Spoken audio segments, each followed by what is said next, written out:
Bonjour, cher public. C'est aujourd'hui que je vous présente mon deuxième épisode de Les Chroniques de Yannick. Suite aux commentaires positifs que nous avons reçus du premier épisode, nous avons décidé de prolonger ce deuxième. J'espère que vous allez apprécier. Maintenant, sans plus tarder, nous allons commencer avec une entrevue exclusive de mon collègue André Bouchard avec Ben Laden. Bonjour. Pour l'entrevue d'aujourd'hui, j'ai l'honneur de recevoir Ben Laden, le terroriste le plus connu du monde. Donc, à ce moment-là, c'est grâce à notre recherchiste que nous avons pu le localiser.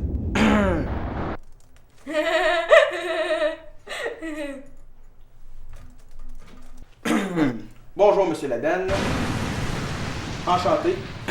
Pour l'entrevue d'aujourd'hui, j'ai quelques questions à vous poser. Donc, à ce moment-là, voici la première. Depuis combien de temps êtes-vous caché dans cette grotte? Eh bien, depuis le 11 septembre 2001, les gens pensent que je suis un terroriste à cause de l'accident d'avion.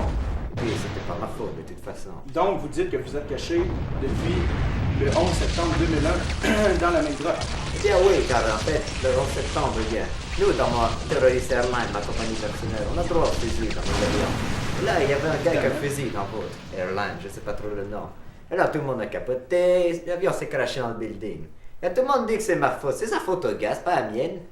Donc, à ce moment-là, vous dites que ce n'est pas de votre faute. Non. J'ai une autre petite question pour vous. Qu'est-ce qui vous motive chaque jour d'accomplir votre travail de terroriste? Eh bien, au début, c'était mes 9 femmes et mes 18 enfants. Mais maintenant, c'est devenu ma nouvelle identité au Québec. Ah oui, donc, comment vous appelez-vous? Julien Robert. Ah, très beau nom, très beau nom. Merci. Je trouve que ça fit avec vous. Merci. Une autre question. Quelle est votre chanson préférée? Boom Boom Power. Ah, on ne se demande pas pour quelle raison. Non plus. Donc, à ce moment-là, une dernière petite question. Êtes-vous habitué de vous faire interviewer par des journalistes? Eh bien, en fait, non, pas vraiment. Car des fois, il y en a qui viennent dans mon grotte personnel. Et puis, eh bien, je les élimine avec mon petit traitement personnel. Ah oui, lequel? Eh bien, voici mon fusil. Allez, sur mon site! Ah! Ouf, pauvre André. Oh, j'apprends à l'instant qu'on a une demande de dernière minute. Mouammar Kadhafi, le dictateur de la Libye, est en train de prononcer un discours à la nation. Écoutons-le. Bonjour, chers potes et arts partisans. Je désire faire une mise au point de tout ce qui a été dit dans le dernier jour. Premièrement, je ne suis point un terroriste, un meurtrier ou un autre rapace du genre, car il est vrai que j'ai beaucoup de meurtres à mon actif. Mais sachez que ce fut pour le bien du peuple. Je ne suis pas un gars qui se laisse marcher sur les pieds. Tous ceux qui s'opposent à moi, je m'en occupe personnellement. Disons que je les retraite. À l'étranger, il a été dit qu'il y a des dizaines de milliers de morts. Ou plus. C'est faux. Il m'a été donné de tuer environ 1000 ou 2000 personnes. Et pas plus, franchement. En plus, sachez que mon peuple me soutient et m'aime. Et cela jusque dans les pays voisins. Et alors, l'ONU et les forces armées internationales veulent nous attaquer, nous les éliminerons.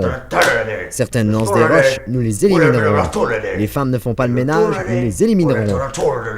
Merci.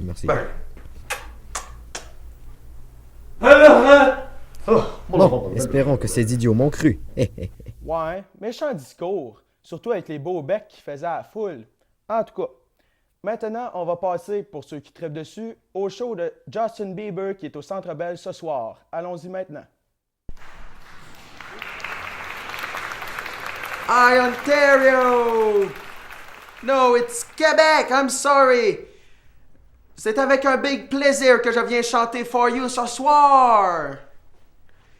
Oh, j'ai oublié de vous dire que je suis cave! Et que And I was like, baby, oh, like, baby, no, like, baby, oh, I thought you'd always be mine, baby, oh.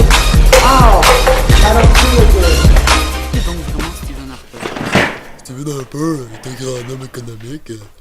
La reprise économique reste fragile au pays, mais il continue quand même à tout mettre en œuvre pour créer de nouveaux emplois, pour sauver ses excès existants, pour aider ceux qui en ont le plus besoin. 150 000 nouveaux emplois ont été créés et le taux de chômage au Canada est plus bas qu'aux États-Unis. Le Canada, il fait bonne figure sur la scène mondiale. Lui, il est clown de son gouvernement, clown, qui nous dirige, relève les défis et réduise les taxes en augmentant les prestations, en investissant sur les routes et dans les édifices. Tout ça est bien beau, mais nous pouvons vraiment nous permettre un inconscient comme lui. Il veut continuer à encourager les sables bitumineux qui, dès l'ouverture d'une mine, détruisent les forêts boréales et contaminent l'air. Des centaines de kilomètres carrés de forêts vierges ont été dévastées, même que l'Alberta a été nommée capitale de la pollution atmosphérique en 2003, avec plus d'1 milliard de kilogrammes de gaz à effet de serre de série émis. Et pendant ce temps, Harper continue à défendre ces précieux sables bitumineux, simplement parce que c'est payant. Le Canada fait peut-être bonne figure en économie sur la scène mondiale, mais pour le reste, tout le reste, on y prospère. Vers nous irons-nous si nous continuons à être gérés par un inconscient comme Stephen Harper. De plus, parce qu'il est temps d'essayer de faire bouger les choses, Harper ne s'y rend même pas en personne. Il préfère y déléguer des clowns qui parlent tous pas en français évidemment et qui vont se tourner les pouces à la place sans jamais faire rien avancer, comme à la conférence de Copenhague en décembre 2009. Mieux encore, il gagne le prix fossile du réseau Action Climat. Bravo, monsieur Harper, continuez donc à faire votre maudite tête de cochon. De plus, selon Harper, coupons dans la culture. Ce n'est pas nécessaire selon lui. Notre chef de l'entreprise du gouvernement Stephen Harper sur le Canada. Aurions-nous affaire à un dictateur? Voilà le vrai Stephen Harper. Plus de pollution, plus de coupures au mauvais endroit, moins de culture, plus de menterie, moins de transparence.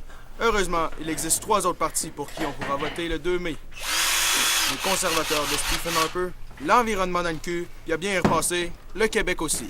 Maintenant, nous avons l'occasion unique de rencontrer le merveilleux maire de Montréal, Gérald Tremblay. Bonjour, je suis Gérald Tremblay, maire de Montréal. Ça fait plaisir de vous accueillir aujourd'hui dans mon bureau afin de vous prouver tous les efforts que je mets pour que Montréal soit une belle ville.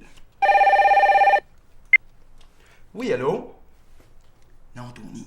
Hey, on parlera plus tard du pot de vin. Pas le temps. Chut. Bye. Pardonnez-moi, où en étais-je? Ah oui, je disais tous les efforts que je mettais pour que Montréal ait l'air d'une belle ville bien gérée. Contrairement à Louise Arel, la chef de pollution, elle qui ne fait absolument rien. Moi, je mets beaucoup d'efforts, mais c'est certain que ce n'est pas parfait. Mais que voulez-vous, quand on ne sait jamais rien, on ne peut rien gérer. Vous allez faire pour les pauvres? Les pauvres? À Montréal? Je suis pas au courant qu'il y a ça ici, moi. Les nids de poules, eux autres, allez-vous les réparer? Les nids de poules? Je suis pas au courant. Puis l'échangeur turco, qu'est-ce que vous allez en faire? Qu'est-ce qu'il y a, l'échangeur turco? Je suis pas au courant qu'il y a des problèmes là-dessus, moi. Et les gangs de rue? Ben, les gangs de rue, je suis pas au courant, là, tout va bien, ça. Ouais, puis la corruption? Ben, je suis pas au courant qu'il y a de la corruption à Montréal. Montréal, c'est une très belle ville, très bien gérée. Je dois également vous parler d'une méthode infaillible pour que toute la ville de Montréal aille bien. Regardez, c'est très simple.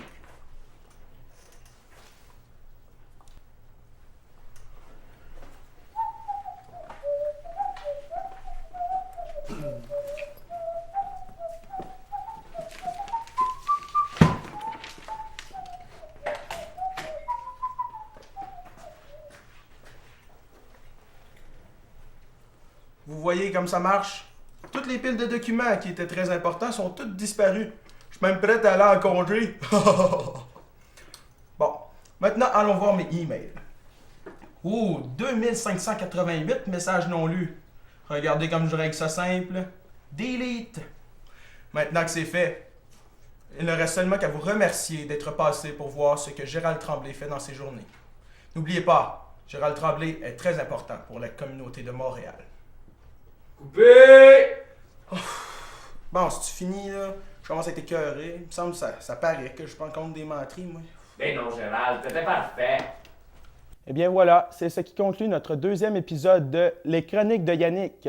N'oubliez pas d'aller inscrire vos suggestions et commentaires sur notre page Facebook, Les Chroniques de Yannick. Merci de nous suivre et on se revoit au mois de mai prochain pour le 3e épisode. Merci beaucoup.